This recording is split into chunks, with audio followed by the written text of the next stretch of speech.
Hello students, आज हम बात करने वाले हैं अगत तंत्र में हैवी मेटल पॉइजन की। तो चलिए सबसे पहले अब हम आर्सेनिक पढ़ेंगे।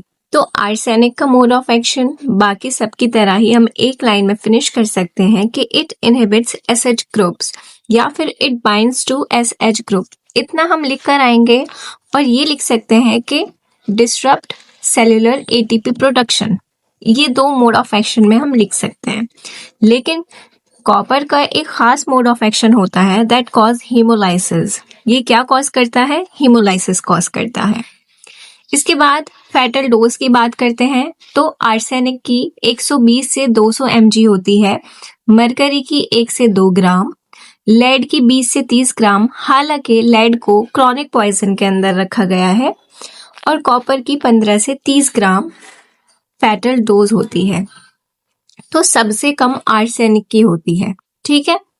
और सबसे कम डोज आर्सेनिक की है तो सबसे कम टाइम भी आर्सेनिक देता है, यानी जिसकी डोज भी कम है, फैटल पीरियड भी कम है। यानी सबसे ज्यादा खतरनाक कौन हुआ? आर्सेनिक हुआ। 2 से 24 घंटे इसका फैटल पीरियड है, 3 से 5 दिन, 1 से 3 दिन, 1 से 3 दिन। तो इनका काफी ज्यादा है एज कंपेयर टू आर्सेनिक।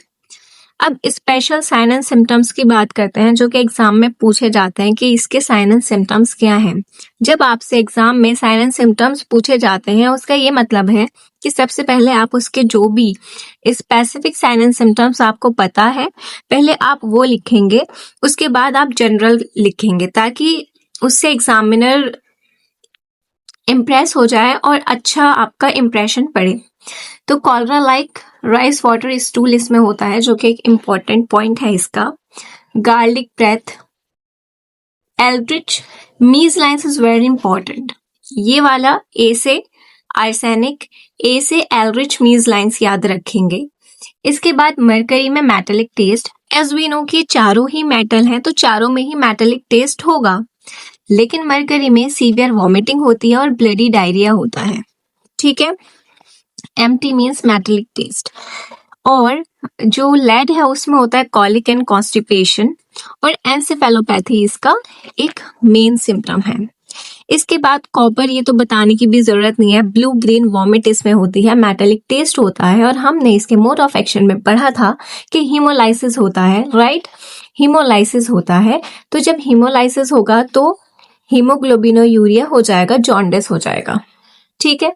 इसके बाद हम बात करते हैं मैनेजमेंट की। देखो सब में जो सेम है वो गैस्ट्रिक लेवेज है, गैस्ट्रिक लेवेज सब में कराएंगे, बाल सब में है, ठीक है। अब स्पेशल किसका है? पेनिसिलामाइन भी, ये तीनों का है, ये चीज याद रखेंगे। और EDTA ये लेड का स्पेशल है, इसे हम याद रखेंगे, ठीक है। इसके बाद बात करते हैं पोस्टमार्टम अपीयरेंस की, जो कि मोस्टली देखो सब में क्या है, हीमरेज। एंड इसमें जो हमें मिलेगा वेलवेट रेड गैस्ट्रिक म्यूकोसा, इसमें कोरोजन ऑफ गैस्ट्रोइंटेस्टाइनल ट्रैक्ट, ये सब एक ही बात कह रहे हैं लगभग, क्योंकि कोरोजन से ही रेड म्यूकोसा हो जाएगी। लेकिन जो हमें याद रखना है वो ये है कि लेड लाइंस मिलती हैं गम्स पर, बर्टोनियन लाइन जिन्हें कहते हैं, ये जिंदा में भी मिलती है और पोस्टमार्टम में भी मिल जाएगी, ठीक है। ये इंपॉर्टेंट है और 2022 में क्वेश्चन आया है इससे। ब्लू ग्रीन वॉमिट होगी, स्टेनिंग। देखो जैसे हमने साइन एंड सिम्टम्स में पढ़ा कि ब्लू ग्रीन वॉमिट होती है, तो जब हम पोस्टमार्टम अपीयरेंस यानी हम उसका ऑटोप्सी करेंगे तो हमें ब्लू ग्रीन म्यूकोसा मिलेगी, राइट। तो ये इसका स्पेसिफिक पोस्टमार्टम अपीयरेंस है। इसके बाद मेडिको लीगल एस्पेक्ट की बात करें तो आर्सेनिक को होमिसाइडल की तरह यूज किया जाता है। क्यों? क्योंकि ये टेस्टलेस है, ऑर्डरलेस है, इसीलिए, और कम मात्रा में और कम टाइम में इसमें डेथ हो जाती है, इसी वजह से एज अ होमिसाइड ये बहुत अच्छा है और यूज किया जाता है। बाकी के जो 3 हैं वो एक्सीडेंटल हैं, ठीक है। कभी कभी कॉपर को सुसाइडल की तरह यूज किया जाता है, बट मोर एक्सेप्टेड आर्सेनिक ही है। आर्सेनिक को हम कभी कभी कॉलरा से कंफ्यूज कर सकते हैं, रिलेट कर सकते हैं, हमें पता नहीं चल पाएगा कि वो आर्सेनिक की पॉइजनिंग है या फिर वो कॉलरा है। तो उसके लिए हमें देखना पड़ेगा, अगर वोमिट के बाद डायरिया हो रहा है तो वो आर्सेनिक का है और थ्रोट कॉन्स्ट्रिक्टेड है तो वो आर्सेनिक के लक्षण है, अदरवाइज वो कॉलरा है। मरकरी, ये क्या कह रहे हैं, मरकरी का यूनिक फीचर क्या है कि रूम टेम्परेचर पर लिक्विड रहता है और एक्यूट पॉइजनिंग यूजुअली MgCl2 होता है, ये हमने ऊपर लिखा हुआ है। लेड जैसे मैंने बताया ये क्रॉनिक पॉइजन प्लम्बिज्म इसे कहते हैं, और एक्यूट होता है तो ये एब्डोमिनल पेन करता है, कॉलिक एंड कॉन्स्टिपेशन करता है, राइट, जो कि हमने यहाँ पर पढ़ा है, कॉलिक एंड कॉन्स्टिपेशन होता है। इसके बाद कॉपर क्या करता है, ब्लू ग्रीन कलर देता है वॉमिट का। ये इसके इम्पॉर्टेंट फीचर्स थे जिसमें हमने मोस्टली सारी चीजें कवर कर ली हैं। अब हम बात करते हैं कि इनके common general sign and symptoms इन चारों के लिए क्या होते हैं। तो सबसे पहले गैस्ट्रोइंटेस्टाइनल सिस्टम, सबसे पहले अगर हम जीआईटी पे बात करें तो severe abdominal pain and cramps होते हैं, नोजिया एंड प्रोजेक्टाइल वॉमिटिंग होती है, डायरिया होता है, मेटालिक टेस्ट तो सब में होगा ही क्योंकि ये खुद मेटल है।